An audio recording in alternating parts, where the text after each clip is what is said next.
నమస్కారం. Board of intermediate education government of Telangana వారు నిర్వహిస్తున్న ఆన్లైన్ క్లాసెస్ కి స్వాగతం. Electrical technician course paper 3 second year estimating and utilisation of electrical energy అనే paper సంబంధించి ఈరోజు మనం యూటిలైజేషన్ ఆఫ్ ఎలక్ట్రికల్ ఎనర్జీకి సంబంధించిన టాపిక్స్ మనం చెప్పుకుంటాం. సో ఆన్లైన్ క్లాసెస్ లో మనం డిఫరెంట్ టాపిక్స్ చెప్పుకుంటున్నాము. ఇందులో మనం యూటిలైజేషన్ ఆఫ్ ఎలక్ట్రికల్ ఎనర్జీని మనకి ఎక్కడెక్కడ యూజ్ అవుతుంది దాని మీద మనం ఈరోజు లెసన్ చెప్పుకుంటున్నాం. The PPT is prepared by mister A Tirupati Reddy గారు, ఎంటీఎస్ జేఎల్, జీజేసి దుబ్బాక్ వారు ప్రిపేర్ చేశారు. సో దాన్ని మనం 1 by 1 మనం తెలుసుకుందాం.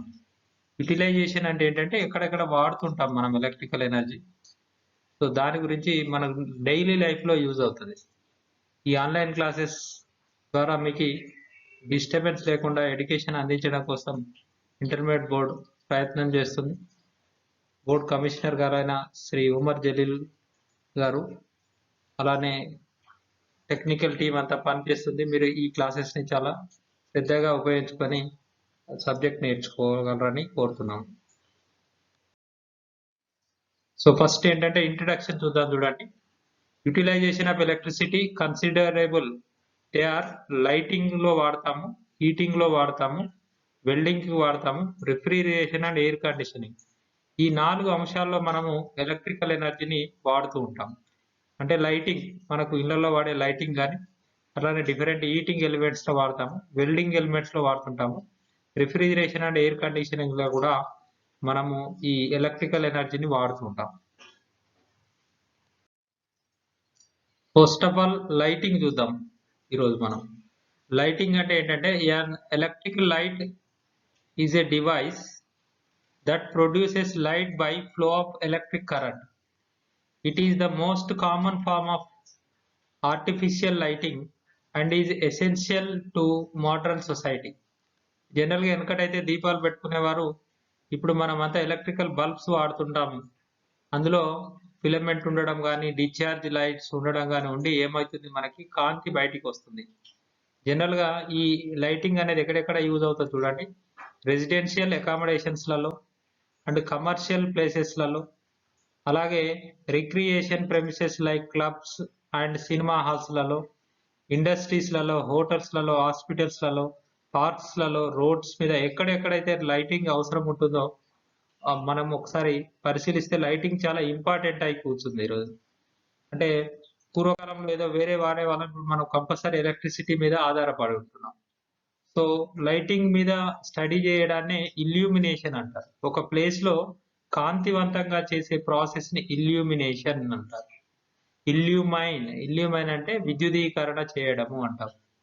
So mainly the source of light can be divided into 2. Natural కావచ్చు, ఆర్టిఫిషియల్. అంటే సూర్యుడి నుంచి వచ్చేదాన్ని న్యాచురల్ అంటారు. మనము బల్బ్స్ ద్వారా కానీ, క్యాండిల్స్ ద్వారా కానీ తయారు చేసేదాన్ని ఆర్టిఫిషియల్ లైటింగ్ అంటారు. The secondary category can be further subdivided into non-electrical source of light and electrical source of light. అంటే ఇప్పుడు ఆర్టిఫిషియల్ గా అంటే కృత్రిమంగా తయారు చేస్తాము, అందులో ఎలక్ట్రికల్ సోర్స్ వాడి లైటింగ్ చేయడం, లేదా నాన్ ఎలక్ట్రికల్ సోర్స్ వాడి లైటింగ్ తయారు చేసే ప్రాసెస్ ని ఉంటుంది. సో ఒకటి elimination can be done in 2 ways, by natural method and artificial method. ఓకేనా? సో న్యాచురల్ అంటే సూర్యుని ద్వారా, ఆర్టిఫిషియల్ అంటే మనం ఎలక్ట్రిసిటీని కానీ, తర్వాత క్యాండిల్స్ కానీ, దీపాలు కానీ వాడితే దాన్ని ఆర్టిఫిషియల్ అంటారు. So requirement for good lighting. అంటే ఎక్కడన్నా లైటింగ్ మనం అరేంజ్ చేస్తున్నప్పుడు దానికి ఏమేమి రిక్వైర్మెంట్స్ ఉంటాయో ఒకసారి చూద్దాం. చూడండి, జనరల్ గా good lighting is 1 under the influence of which the eyes of A person using the light do not feel any strain. The good lighting provides comfort while working under it. So good lighting అంటే ఏంటి? Suppose reading room ఉంటుంది, bedroom ఉంటుంది, తర్వాత ఇండస్ట్రీలో working చేసే room ఉంటుంది. అక్కడక్కడ ఒక్కొక్క కాడ ఒక్కొక్క రకమైన లైటింగ్ లెవెల్ అవసరం ఉంటుంది. రీడింగ్ రూమ్‌లో లైటింగ్ కొద్దిగా ఎక్కువ ఉండాలి. బెడ్‌రూమ్‌లో కొంచెం తక్కువ అవసరం ఉంటుంది. ఇండస్ట్రియల్ వర్క్ కాడ చాలా కాన్సంట్రేటింగ్ వర్క్ అవసరం ఉంటుంది. సో, ఒకటి అక్కడ వేరే రకంగా ఉండే అవకాశం ఉంటుంది. సో, ఒకటి అంటే ఏంటి మనిషి హాయిగా, ఆనందంగా అంటే స్ట్రెయిన్ కళ్ళ మీద పడకుండా ఉండడం కోసం కొన్ని రిక్వైర్మెంట్స్ చూస్తున్నాం ఇక్కడ మనకి. మెయిన్‌గా ద ఫ్యాక్టర్స్ ఆహ్, affected to be taken care while planning the lighting scheme. Illumination level ఎంతుండాలి? అండ్ అబ్సెన్స్ ఆఫ్ గ్లేర్ నీడ పడకుండా ఉండడం అంటారు. కాంట్రాస్ట్ అండ్ షాడోస్ రాకుండా ఉండడం. కలర్ రెండరింగ్ ఉండకుండా ఉండడం. ఇవన్నిటిని కన్సిడర్ చేసి మనము ఒక ఒక సపోజ్ ఒక హాల్ ఉందనుకోండి. ఆడ మనం ఇల్యూమిన్ చేస్తున్నాం. ఎన్ని బల్బులు పెట్టాలి? ఎంత ట్యూబ్ లైట్స్ పెట్టాలి? అనేది మనము డిసైడ్ చేసే అవకాశం ఉంటుంది. So some important definitions of this chapter. Illumination అనేది ఒక పెద్ద చాప్టర్. అంటే కాంతి గురించి అధ్యయనం చేయాలన్నప్పుడు కాంతికి సంబంధించిన కొన్ని పదాలను మనం ఈరోజు తెలుసుకుందాం. కాంతికి ఎట్లా ప్రసారం అవుతుంది? సూర్యుడి నుంచి ఇప్పుడు జనరల్‌గా అయితే ఏందంటే సూర్యుడి నుంచి భూమి మీదకి కాంతి ప్రసారం అవుతుంది. ఎలా అవుతుంది? తరంగాల రూపంలో వస్తుంది. అంటే కాంతి తరంగాలు అంటారు. దాన్నే లూమినస్ ఫ్లక్స్ అంటారు. లూమినస్ ఫ్లక్స్ కాంతి అనేది బయటకొచ్చేటప్పుడు కాంతి అన్ని ఏరియాస్‌లోకి ఎళ్తది. అంటే 360 యాంగిల్‌లో కాంతి ప్రసారం అయితది. ఇప్పుడు విద్యుత్ తరంగాలు అంటాం. ఎలక్ట్రిక్ ఫ్లక్స్ అంటారు. మాగ్నెటిక్ ఫ్లక్స్ అంటారు. అట్లానే ఇక్కడ మనము ఫస్ట్ డెఫినిషన్ మీరు అబ్జర్వ్ చేస్తే ఫస్ట్ డెఫినిషన్ ఏముంది మనకి ఇక్కడ చూడండి. ఫస్ట్ డెఫినిషన్ లూమినస్ ఫ్లక్స్ అంటున్నాడు. లూమినస్ ఫ్లక్స్ అంటే ఏంటి? Rate of flow of luminous energy is called as flux or luminous flux. ఒక కాంతి అంటే బల్బు గాని లేకపోతే ఏదైనా సోర్స్ నుంచి ఎంత ఎనర్జీ పాస్ ఆన్ అవుతుంది దాన్ని మనము లూమినస్ ఫ్లక్స్ అంటారు. The unit for luminous flux is lumens. ఇది ఇక్కడ క్వశ్చన్ అండి. Lumens it is luminous flux ని ఎందులో మెజర్ చేస్తారు? లుమెన్స్ లో మెజర్ చేస్తారు. నెక్స్ట్ ప్లేన్ యాంగిల్ అంటాం. సో ప్లేన్ యాంగిల్ అంటే ఏంటి? తర్వాత ప్లేన్ యాంగిల్ అంటే జనరల్ గా టూ రేస్ మధ్య two converging straight lines meeting at a point subtended a plane angle అంట. ఒక రెండు ఇట్లా లైన్స్ ఉన్నాయి. ఇట్లా ఒక లైన్ వెళ్తే ఆ లైన్ మధ్య ఉండే కోణాన్ని ప్లేన్ యాంగిల్ అంటారు. Radiant is the angle subtended at the centre of the curve దగ్గర ఉండే ఆ యాంగిల్ ని రేడియంట్ అంట. సాలిడ్ యాంగిల్ మెయిన్ గా లైటింగ్ అనేది అన్ని దిశలా వెళ్తది కాబట్టి ఘన కోణం అంటారు దీన్ని. సాలిడ్ యాంగిల్ ని ఘన కోణం అంటారు. ప్లేన్ యాంగిల్ ఏమో సమతల కోణం అంటారు. కాబట్టి లైటింగ్ అనేది అన్ని దిశల్లో వెళ్తుంది. కాంతి ధర్మాలలో చూసినప్పుడు ఏంటంటే కాంతి పరావర్తనం చెందుతుంది, వ్యతీకరణం చెందుతుంది, ధ్రువణం చెందుతుంది ఇలా అంటుంటారు మనం. సో కాబట్టి solid angle encloses a volume E in infinity energy line lying in the surfaces. అన్ని ఏరియాలకి ఇట్లా స్ప్రెడ్ అయ్యే ప్రాసెస్ ని ఏమంటారంటే ఒకసారి చూడండి. ఇలా ఒకటి ఉంది. ఇలా ఉండి ఇక్కడ మనకి ఇట్లా వచ్చింది అనుకోండి. ఇక్కడ ఈ యాంగిల్ ఏమంటారంటే సాలిడ్ యాంగిల్ అంటారు. అదే జస్ట్ ఇట్లా ఒక రెండు లైన్స్ మధ్య ఉన్నది అనుకోండి. దాన్ని ఈ రెండు లైన్స్ మధ్య ఉంటుంది దీన్ని ప్లేన్ యాంగిల్ అంటారు. సో ఇలా మనకు సాలిడ్ యాంగిల్ అనేది మనకి ఈ ఎనర్జీ అన్ని దిశలో వెళ్ళినప్పుడు మనకు ఉపయోగపడుతుంది. అండ్ స్టెరేడియన్ అంటే ఏంటంటే మనకి ప్లేన్ యాంగిల్ ఏమో రేడియన్స్ యూనిట్ వస్తుంది. సాలిడ్ యాంగిల్ కి ఏమొస్తుంది అంటే స్టెరేడియన్ అంటారు.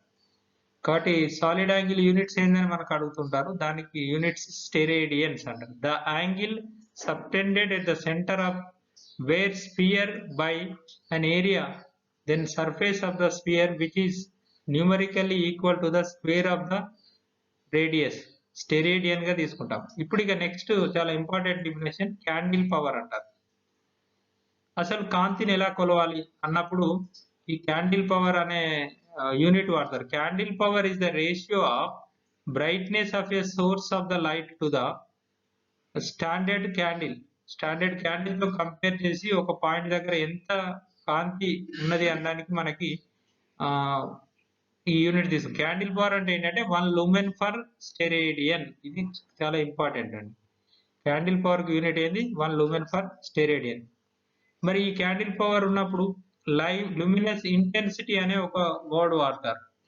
అక్కడ కాంతి తీవ్రత ఎంత ఉండాలి? ఇప్పుడు మనం ఇంతకుముందు చెప్పినప్పుడు బెడ్రూమ్ లో వాడే లైటింగ్ కి తర్వాత రీడింగ్ రూమ్ లో లైటింగ్ కి తేడా ఉంటుంది. ఆ ఇంటెన్సిటీ ఈజ్ డిఫరెంట్ ఉంటుంది. ఆ ఇంటెన్సిటీ అనేది మనకి ఇక్కడ ఏమైతే లూమినస్ ఇంటెన్సిటీగా తీసుకుంటాం.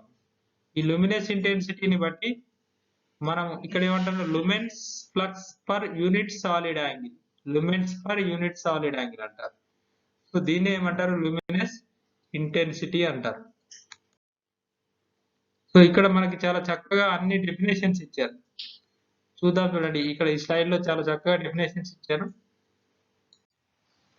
So it is a beautiful slide where you are getting the all definitions. Illumination, luminous flux per unit area is called illumination and definition ఇచ్చాడు. బ్రైట్నెస్ కి డెఫినేషన్ చూడండి, it is the luminous intensity per unit area అని brightness అంటారు. Illumination కి brightness కి ఏంటి? Illumination is a process by which you can get the brightness. అంటే differentiation factor. Differentiation factor అంటే ఏంటంటే, మనకు సోర్స్ నుంచి లైట్ పడుతున్నప్పుడు కింద ఎంత పడుతుంది అనేది చూపెట్టేది డిఫరెన్షియేషన్. జనరల్ గా ఏంటంటే రూమ్ లో కలరింగ్ సరిగా లేనప్పుడు డిఫరెన్షియేషన్ ఎక్కువ పోతుంటుంది. సో ఇలా అన్ని డెఫినేషన్స్ మనకి ఈ స్లైడ్ లో వివరించడం జరిగింది. సార్ చాలా జాగ్రత్తగా పరిశీలించండి. ఇక్కడ మెయిన్ కొన్ని ఇంపార్టెంట్ డెఫినేషన్స్ ఉన్నాయి మనకి ఎగ్జామ్ పాయింట్ ఆఫ్ వ్యూలో చాలా ఇంపార్టెంట్. యూటిలైజేషన్ ఫ్యాక్టర్ అంటే ఏంటి? Utilisation factor is the light usefully employed for light emitted by the source. అంటే సోర్స్ నుంచి వచ్చే లైట్ ఎంత అండ్ మనము అక్కడ యూజ్ చేసుకునేది ఎంత. ఇప్పుడు సపోజ్ ఒక రూమ్ లో మనకి లోపల కలరింగ్ సరిగా లేదనుకోండి, సోర్స్ నుంచి ఎక్కువ లైట్ వస్తుంది కానీ కస్టమర్ కి తక్కువ చేస్తుంది. అంటే ఇల్యూమినేషన్ యూటిలైజేషన్ ఫ్యాక్టర్ తగ్గినట్లు లెక్క. కాబట్టి యూటిలైజేషన్ ఫ్యాక్టర్ పెంచాలంటే ఏం చేయాలి? ఆ రూమ్ లో ఉండే కలరింగ్ కానీ, అందుకే బెడ్రూమ్ లో ఒక కలరింగ్ వేస్తారు, తర్వాత హాల్లో ఒక కలరింగ్ అట్లా వాడుతుంటారు. Next definition, space height ratio. It is the ratio of space between lamps and the height of these lamps from the working place. Distance between the two adjacent lamps, height of the lamps above the working. ఈ space height ratio అనేది suppose ఒక పెద్ద hall ని మనం electrification చేస్తున్నాం అనుకోండి, ఆ electrification చేస్తున్నప్పుడు మనము ఒక 20 ట్యూబ్ లైట్లు పెడుతున్నాం ఒక హాల్లో అన్నప్పుడు ఆ ట్యూబ్ లైట్ కి మధ్య గ్యాప్ ఎంత, ట్యూబ్ లైట్ కును ఎర్త్ కి మధ్య డిస్టెన్స్ ఎంత అంటారు. సో అలానే MHCP mean horizontal spherical candle power and ఇక్కడ MSCP mean spherical candle power. ఈ డెఫినేషన్స్ చాలా ఇంపార్టెంట్. అంటే ఒక లైట్ వెర్టికల్ గా ఎలా పడుతుంది, హారిజాంటల్ గా ఎలా పడుతుంది అనేది మనకి ఇక్కడ వివరణ దొరుకుతుంది. గ్లేర్ అనేది చాలా ఇంపార్టెంట్ వర్డ్ ఇక్కడ మనకి. గ్లేర్ అంటే ఏంటంటే, glare is the sensation experienced by the human I when some rays of the light entered the eye directly from the source. Suppose ఒక్కొక్కసారి ఏమైందంటే కాంతి మనకు డైరెక్ట్ కళ్ళల్లో పడుతుంది. ఇప్పుడు డ్రైవర్ ఎదురొచ్చే వెహికల్ ని మనం ఏమైతుంది కళ్ళల్లో పడ్డప్పుడు డిప్పర్ కొడుతూ ఉంటాడు, దాంట్లో అట్లా వచ్చేదాన్ని గ్లేర్ అంటారు. In case of lighting schemes this glare can be of 2 types, direct glare, indirect glare అంటారు. అందుకే డిప్పర్ కొట్టడం ఒకటి, తర్వాత మన వెహికల్స్ కి లైట్స్ కి ఏం చేస్తామంటే మనము ఆ డోమ్స్ పెడుతుంటాం, మనకి ఎర్త్ మీద పడేటట్టే లైట్ చేస్తాం, డైరెక్ట్ గా ఆ ఎదుటి డ్రైవర్ కు పడకుండా ఉండేటట్టు చూస్తాం మనం.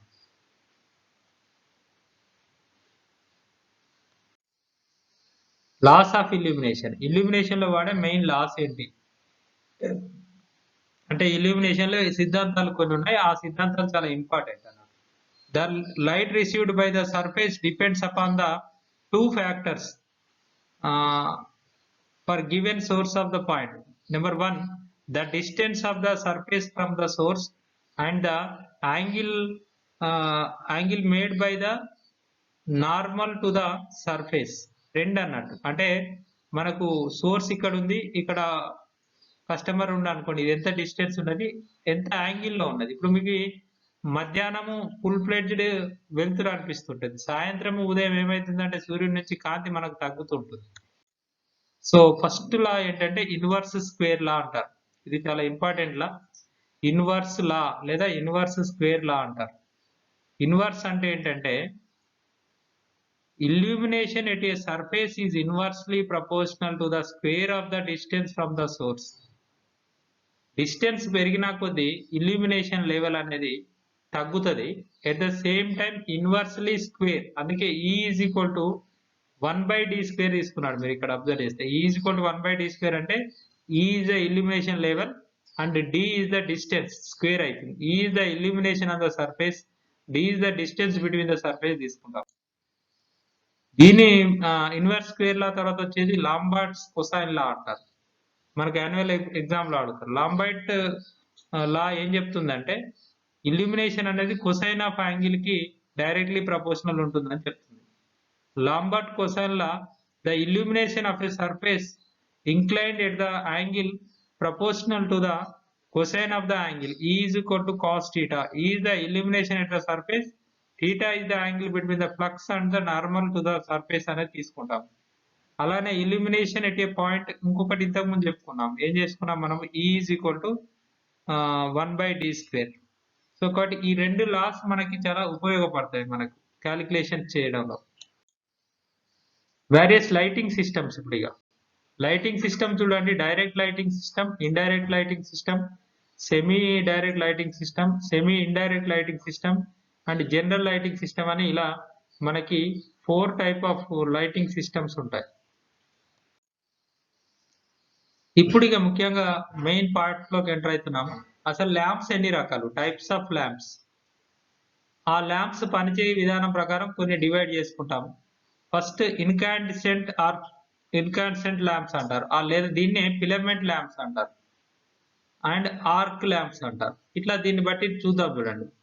సో ఆర్క్ ల్యాంప్స్ ఇందులో ఏంటి చూడండి, carbon arc lamp, flame arc lamp, magnetic arc lamp అనేది 3 రకాలుగా ఆర్క్ ల్యాంప్స్ ని తీసుకుంటాం.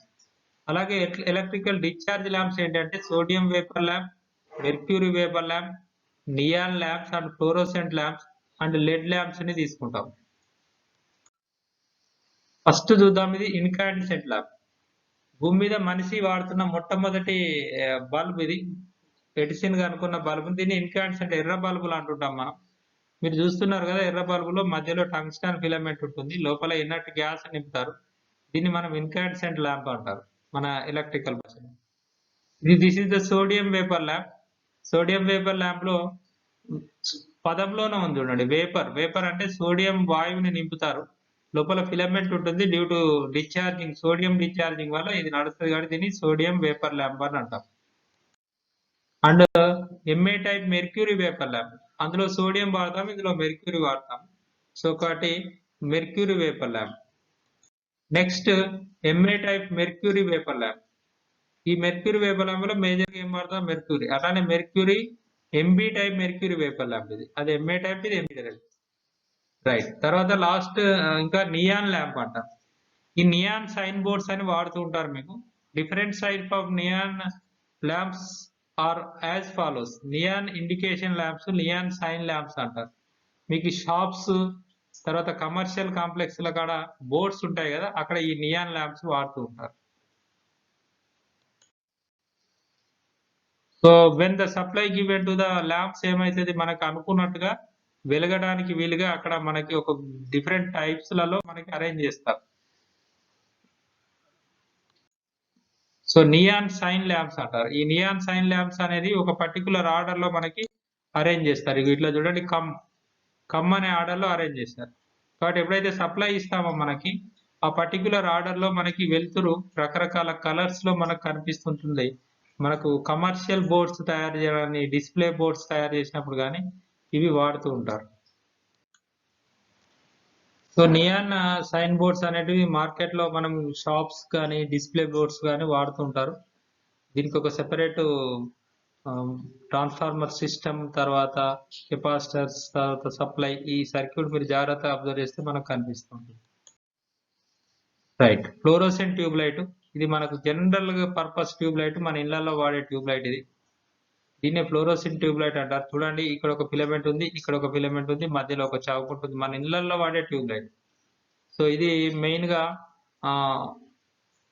డిశ్చార్జ్ ప్రిన్సిపల్ గా వాడతారు. అందులో లోపల ఒక ఫ్లోరోసెంట్ గ్యాస్ ఉంటుంది. అది డిశ్చార్జ్ కావడం వల్ల మనకు తక్కువ వాటేజ్, ఓన్లీ 40 వాట్స్ దగ్గరనే మనకి అత్యధిక కాంతినిచ్చే లైట్స్. వీటిని ట్యూబ్ లైట్, మనం జనరల్ గా వాడే tube light. Halogen lamps general గా పెళ్లిళ్ళలో కానీ, బయట మనము స్ట్రీట్ లైటింగ్ లో కానీ, లేకపోతే ఫంక్షన్స్ లలో వాడుతుంటారు. ఈ పేరు ఎట్లా వచ్చిందో మీరు అబ్జర్వ్ చేయండి. మధ్యలో పడే గ్యాస్ ను బట్టి అన్ని కూడా ఫిలమెంట్ ల్యాంప్స్ ఇవన్నీ. అండ్ లెడ్ ల్యాంప్స్, ఎల్ఈడిస్ అంటారు. ఎల్ఈడిస్ లైట్ ఎమిటింగ్ డయోడ్స్ వాడి ల్యాంప్స్ గా వాడితే దాన్ని లెడ్ ల్యాంప్స్ అంటారు. టైప్స్ ఆఫ్ లెడ్ ల్యాంప్స్, ఇక్కడ మనకు రకరకాల వెరైటీస్ ఆఫ్ ల్యాంప్స్ మనకి ఇక్కడ ఇండికేట్ చేశారు. సో లైట్ ఎమిటింగ్ ల్యాంప్స్ మనం బయట డెకరేషన్ కానీ రకరకాల ప్రాసెస్ కి మనం వాడుతూ ఉంటాం. సో విత్ దిస్ ఏమైంది, మనకి ల్యాంప్ ఎలక్ట్రిఫికేషన్ నుంచి మనకి ప్రాసెస్ స్టార్ట్ అయింది. ఈ స్లైడ్ నుంచి మనం ఏం చేస్తామంటే ఎలక్ట్రికల్ హీటింగ్ అనే దాని మీద మనం స్టడీ చేస్తాం. అంటే ఇప్పటి వరకు ఏం చేసాం, మనము ఎలక్ట్రికల్ లైటింగ్ గురించి తెలుసుకున్నాము. ఇక్కడ నుంచి మనము ఎలక్ట్రికల్ హీటింగ్ గురించి, కొద్దిగా ఎలక్ట్రికల్ వెల్డింగ్ గురించి కూడా తెలుసుకుంటాం. Heating effect of electric current అనేది ఒక property. Suppose high resistance metal గుండా ఎప్పుడైతే కరెంట్ వెళ్తుందో, the metal will be heated because high resistance. దీన్నే I²R అంటారు. I²R అంటే ఏంటంటే హై రెసిస్టెన్స్. ఇప్పుడు సపోజ్ ఒక ఇస్త్రీపెట్టెకి మనం ఒక వైర్ ద్వారా కరెంట్ ఇచ్చామనుకోండి, ఇస్త్రీపెట్టెలోనేమో టంగ్స్టన్ ఫిలమెంట్ ఉంటుంది, వైర్ లోనేమో కాపర్ ఉంటుంది. Copper conductor and tungsten filament ఏమో ఎక్కువ వేడి అవుతుంది. సో కాబట్టి రెసిస్టెన్స్ ఉన్నది, అది హై హీట్ అవుతుంటుంది. సో అలా హీట్ అయినప్పుడు అక్కడ వచ్చేది, ఇక్కడ చూడండి I²RT అంటారు. I²RT లాసెస్ అంటారు. అయితే జనరల్ గా హీట్ వల్ల వచ్చేది, హీటర్లలో ఆ హీట్ ని తర్వాత వాటర్ హీట్ చేసుకోవడానికి ఇలా రకరకాల పరిస్థితుల్లో మనం వాడుకుంటాం. సో ఇది ఎక్కడెక్కడ వాడతాం చూడండి మనం. The example for domestic and industrial appliances making use of electric effect current are quoted below. Heaters, room heaters, ordinary rod type, conventional flow type, అలాగే immersion heaters, hot plates for cooking, and geysers, bulk quantity of hot water plates, ఇవన్నీ కూడా heater కిందికి వస్తాయండి. అలాగే electric irons, ordinary irons, automatic iron, steam irons అన్నట్టు. So electrical effect of heating effect లో ఏమొస్తుంది, heaters గా ఎక్కువ వాడుతుంటాం మనం. మన రూములలో వాటర్ని హీట్ చేసుకోవడానికి కానీ, తర్వాత గీజర్ లాగా కానీ, లేకపోతే హాట్ ప్లేట్స్ అంటారు కుకింగ్ కి, ఇలా ఇవన్నీ వాడతాం. అట్లానే ఎలక్ట్రిక్ ఐరన్, ఆర్డినరీ ఐరన్ కావచ్చు, ఆటోమేటిక్ ఐరన్ కావచ్చు, స్టీమ్ టైప్ ఐరన్స్ కానీ వాడుతుంటాం. ఎయిర్ డ్రైయర్స్ జనరల్ గా, ఎలక్ట్రిక్ కెటిల్స్, తర్వాత కాఫీ మేకర్స్, తర్వాత ఇలా అన్నిటికీ మనం ఎక్కడెక్కడైతే మనం నిత్య జీవితంలో హీట్ ని వాడుకొని ఉపయోగం ఉంటుందో అక్కడ మనం ఓవెన్స్, ఎలక్ట్రిక్ ఓవెన్స్ వంట పాత్రలలో, తర్వాత ఎలక్ట్రిక్ టోస్టర్స్, ఇలా అన్నిట్లలో కూడా హీటింగ్ ఎఫెక్ట్ ని వాడుతూ ఉంటాం. Heat treatment for what? Heat treatment అనేది ఇది ఒక ప్రాసెస్. మనము సపోజ్ ఒక మెటల్ ని తయారు చేస్తున్నాం, ఆ మెటల్ ని మెత్తగా చేయాలన్నా, హార్డ్ చేయాలన్నా కూడా దాన్ని హీట్ ట్రీట్మెంట్ ప్రాసెస్ చేస్తాం. దాంట్లో మెయిన్ ఏమేమి ప్రాసెస్ ఉంటాయి చూడండి. Hardening, normalizing and annealing, tempering, soldering, brazing, joining, తర్వాత కార్బరైజింగ్, తర్వాత ఇలా ఈ ప్రాసెస్ అన్నిటిని కూడా ఏమంటారంటే heat treatment of a metal అనే కిందకి వస్తుంది. మౌల్డింగ్ ఆఫ్ ప్లాస్టిక్ కాంపోనెంట్స్ కి కూడా మనకి హీటే చేయాల్సి వస్తుంది. తర్వాత heat treatment for painted surfaces కి, తర్వాత బేకింగ్ బ్రెడ్స్ తయారు చేసే కాడ కానీ, మేకింగ్ ఆఫ్ ప్లైవుడ్ కానీ, ఈ అన్నిట్లలో కూడా మనం అంటే హీటింగ్ ఫర్నాన్సెస్లలో మనం వాడుతూ ఉంటాం.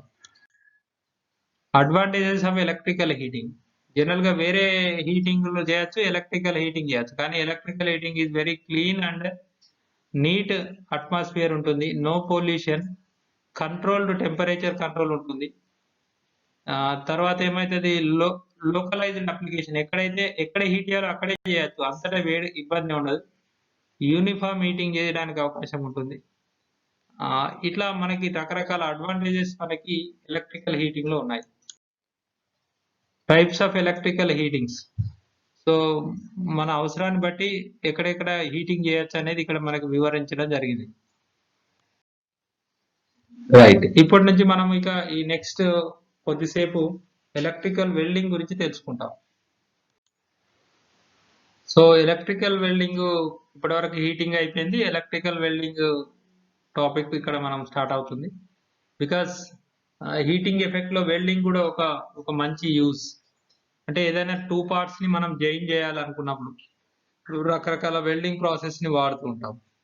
So electric welding is defined as the branch of welding in which electric current is used to produce the large heat required to join together in the form of union 2 pieces of metals. 2 metals ని join చేయాలంటే ఏం చేయాలి మనం? Heat చేసినప్పుడు ఏమైందంటే కొద్దిగా liquid shape వస్తుంది, ఆ రెండింటి మధ్య అటాచ్మెంట్ ఏర్పడుతుంది. సో అలా చేయాలనుకున్నప్పుడు ఏంటంటే అక్కడ మనం హై అండ్ హీట్ ఇవ్వాల్సి వస్తుంది. ఈ హీటింగ్ వెల్డింగ్ చేసేటప్పుడు 2 types, that is arc welding and resistance welding అంటారు. సో దీన్ని ఇంకా ఫర్దర్ గా so basic welding is 2 types అని మనం ఇంతకుముందు చెప్పుకున్నాము. ఒకటేమో ఆర్క్ వెల్డింగ్, ఇంకోటేమో resistance welding. So arc welding again 4 groups గా డివైడ్ అయింది ఇక్కడ. Number 1 domestic arc welding and అంటే డొమెస్టిక్ ఆర్క్ వెల్డింగ్. రెండోదేమో AC metallic arc welding, carbon arc welding, automatic hydrogen arc welding and helium or argon arc welding అంటారు. So ఇక్కడ డీసీని వాడి metallic arc welding ఎలా చేయొచ్చు, ఏసీ మెటాలిక్ ఆర్క్ వెల్డింగ్ ఎలా చేయొచ్చు, carbon arc welding అంటారు, carbon and atomic hydrogen arc welding. So arc అంటే ఏంటంటే అక్కడ ఒక స్పార్క్ వస్తుంది. ఆ స్పార్క్ రావడానికి మనము గ్యాసెస్ ని రకరకాల గ్యాసెస్ ని వాడుతూ ఉంటాం. సో ఒకటి హై ఎండ్ క్వాలిటీ రావాలన్నప్పుడు ఈ ఆర్క్ వెల్డింగ్ వాడుతూ ఉంటారు. సో అలాంటి వెల్డింగే దిస్ ఆర్క్ వెల్డింగ్ అంటారు. ఇక లాస్ట్ టైప్ ఏంటంటే రెసిస్టెన్స్ వెల్డింగ్ అంటారు. రెసిస్టెన్స్ వెల్డింగ్ లో 2 మెటల్స్ మధ్య అటాచ్మెంట్ చేయడానికి ఈ వెల్డింగ్ వాడుతుంటారు జనరల్. బట్ వెల్డింగ్ చాలా ఫేమస్ ఇది. బట్ వెల్డింగ్, ఫ్లాష్ వెల్డింగ్ అంటారు. Flash welding, spot welding. ఈ స్పాట్ వెల్డింగ్ ఏంటంటే ఎక్కడ పర్టికులర్ స్పాట్ లో ఏం చేస్తామంటే వెల్డింగ్ రాడ్ ఉపయోగించి అక్కడ ఫిల్ చేసి వెల్డ్ చేస్తుంటాం మనం. బట్ వెల్డింగ్, ఫ్లాష్ వెల్డింగ్, తర్వాత స్పాట్ వెల్డింగ్, తర్వాత సీమ్ వెల్డింగ్, తర్వాత ప్రొజెక్షన్ వెల్డింగ్ అని ఇలా మనం డివైడ్ చేసుకోవచ్చు. సో ఒకటి వెల్డింగ్ బేసికల్లీ 2 types గా డివైడ్ చేశారు, arc welding and resistance welding అంటారు. సో యూటిలైజేషన్ చాప్టర్ లో ఏమేమి ఇప్పటి వరకు చెప్పుకున్నామంటే మనం ఇల్యూమినేషన్ చెప్పుకున్నాం. First what are the lamps, తర్వాత ఇవన్నీ చెప్పుకున్నాం. ఇల్యూమినేషన్ ప్రాసెస్ ఏంటో చెప్పుకున్నాం. ల్యాంప్స్ ఎలాంటి ల్యాంప్స్ ఉంటాయి, ఇల్యూమినేషన్ చేసేటప్పుడు వాడే డిప్రిసియేషన్ ఫ్యాక్టర్ అవన్నీ చెప్పుకున్నాం. రెండోది వచ్చేసి ఏం చేసాం మనం, heating effect of electric current చెప్పుకున్నాం. హీటింగ్ ఎఫెక్ట్ లో ఏం చెప్పుకున్నాము, డిఫరెంట్ డివైసెస్, హీటింగ్ కి వాడే డివైసెస్ మన కళ్ళ ముందు కనిపిస్తుంటాయి. Heater, geyser, hot plate, coffee maker కావచ్చు, కటింగ్ వెళ్ళినప్పుడు అక్కడ హెయిర్ డ్రైయర్స్ కావచ్చు. ఇవన్నీ కూడా లోపల ఏముంటుందంటే ఒక ఫిలమెంట్ ఉంటుంది. ఆ ఫిలమెంట్ ఆధారంగా మనకి హీట్ చేసి అక్కడ మనం ఆ హీట్ ని వాడుకుంటాం. జనరల్ గా హీట్ ఎలా వస్తుంది, I2R లాసెస్ కారణంగా హీట్ వస్తుంది. కాబట్టి హీటింగ్ ఎలిమెంట్స్ ఏవి వాడతారు మనకు, జనరల్ గా మెటల్స్ ఆర్ 2 types. కండక్టర్స్ లో మళ్ళీ ఏమైతుంది, హై రెసిస్టెన్స్ మెటీరియల్స్ గా తీసుకుంటాం. ఇక లాస్ట్ టాపిక్ ఇలా మనం ఏం చెప్పుకున్నామంటే వెల్డింగ్ టాపిక్ చెప్పుకున్నాం. సో వెల్డింగ్ టాపిక్ లో వెల్డింగ్ ఎందుకు వాడతారు, welding to join the 2 metals, different metals ని జాయిన్ చేయడానికి వాడతారు. సో అప్పుడు ఏమైతుంది, జాయిన్ చేయాలంటే అక్కడ బాగా హీట్ జనరేట్ చేయాల్సి వస్తుంది. దాంట్లో మెయిన్ 2 ప్రాసెస్లు, one is arc welding, another one is resistance welding అని మనం తెలుసుకున్నాం. సో ఈ రెసిస్టెన్స్ వెల్డింగ్, ఆర్క్ వెల్డింగ్ అంటే అక్కడ మనం ఏ మెటల్స్ ని మనం వెల్డ్ చేస్తున్నాం అనే దాన్ని బట్టి ప్రాసెస్ మారుతూ ఉంటుంది. సో ఇది ఎలక్ట్రికల్ యూటిలైజేషన్ అనే చాప్టర్ ఎస్టిమేటింగ్ అండ్ యూటిలైజేషన్ లో 3 టాపిక్స్ చెప్పుకున్నాము. ఇది పెద్ద చాప్టర్ కాబట్టి మిగతాది మనం ఏంటంటే రిఫ్రిజిరేషన్ అండ్ ఎయిర్ కండిషనింగ్ అనేది నెక్స్ట్ క్లాస్ లో చెప్పుకుంటాము. అప్పుడు ఈ చాప్టర్స్ కి సంబంధించిన కొన్ని ప్రాబ్లమ్స్ చేస్తాము. అలాగే ఈ చాప్టర్ సంబంధించిన కొన్ని ట్యుటోరియల్ ప్రాబ్లమ్స్, అలానే ఎగ్జామినేషన్ ప్రాబ్లమ్స్, దీనిలో ఏమేమి టెస్ట్లు ఉంటాయి, ఇవన్నీ కూడా మనం ముందు తెలుసుకుంటాం. సో కాబట్టి it is a beautiful subject. నిత్య జీవితంలో ఇది మనకు బాగా ఉపయోగపడుతుంది. సో కాబట్టి ల్యాంప్స్ ఏంటివి, ఇవన్నిటి కూడా కన్స్ట్రక్షన్ మనం తెలుసుకున్నాం. ఇంకా ఎలాబరేట్ గా నెక్స్ట్ క్లాస్ లో మనం తెలుసుకోవడానికి ప్రయత్నం చేద్దాం. It is comes under the topic called utilisation of electrical energy. And ఎలా వాడుకోవచ్చు, ఎక్కడెక్కడ వాడుకుంటాం. ఎలక్ట్రికల్ అనేది, విద్యుత్ అనేది చాలా వాల్యుబుల్. ఇప్పుడు ఏ దేశం యొక్క డెవలప్మెంట్ అయినా కూడా ఏముంటుందంటే వాళ్ళు విద్యుత్తుని ఎంత ఎక్కువ వాడుతున్నారు అనే దాన్ని బట్టి డెవలప్మెంట్ సూచిని మనం నిర్ణయిస్తారు. సో కాబట్టి యూటిలైజేషన్ ఇంకా remaining part refrigeration and air conditioning అనేది నెక్స్ట్ క్లాస్ లో తెలుసుకుంటాం. Thank you very much. Thank you for giving me this opportunity. I am very thankful to the Board of Intermediate Education Commissionerate. Thank you very much.